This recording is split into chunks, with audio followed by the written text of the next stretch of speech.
Shalom kekasih Tuhan, selamat pagi.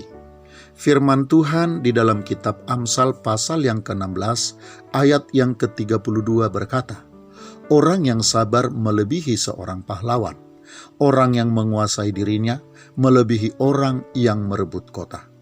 Kekasih Tuhan, kalau kita harus bertanya, apakah yang sedang disuarakan oleh ayat bacaan kita pagi ini?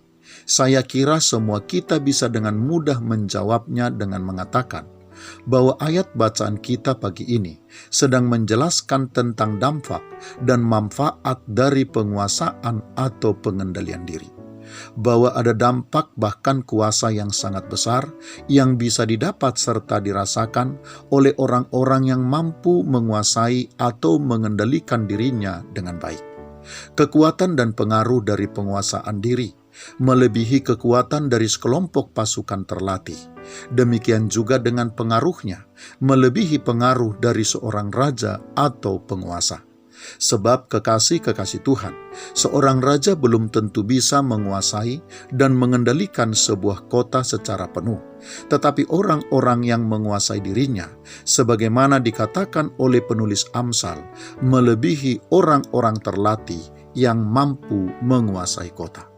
Kekasih Tuhan, banyak kesakitan, penderitaan, kekecewaan, bahkan kegagalan di dalam hidup, bukan karena kurangnya kecakapan atau keahlian, juga bukanlah karena tidak adanya orang-orang yang memberi dukungan. Dalam banyak kasus kekasih Tuhan, kesakitan, penderitaan, kekecewaan, serta kegagalan disebabkan oleh karena tidak adanya kemampuan untuk menguasai dan mengendalikan diri sendiri. Ada beberapa contoh yang diberikan oleh Alkitab kepada setiap pembaca Alkitab tentang pihak-pihak yang tidak mampu menguasai dan mengendalikan dirinya. Seperti Israel di padang gurun, yang sebagian besar dari antara mereka harus binasa karena ketidakmampuan mereka menguasai dan mengendalikan dirinya. Demikian juga dengan Daud yang harus rela kerajaannya terpecah karena tidak adanya pengendalian dan penguasaan diri.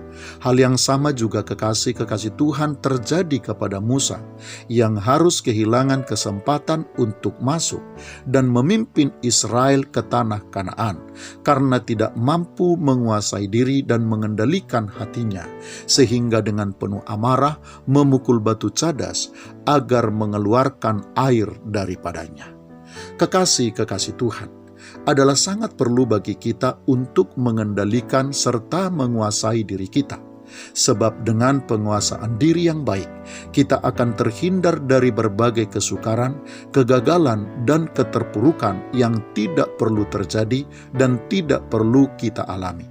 Sebaliknya kekasih Tuhan, ketika kita tidak menguasai diri dengan baik, maka kita akan kehilangan banyak kesanggupan dan kemampuan serta kekuatan untuk tampil menjadi pemenang di dalam setiap pertarungan kehidupan yang harus kita ikuti. Selamat pagi, Tuhan Yesus memberkati. Shalom.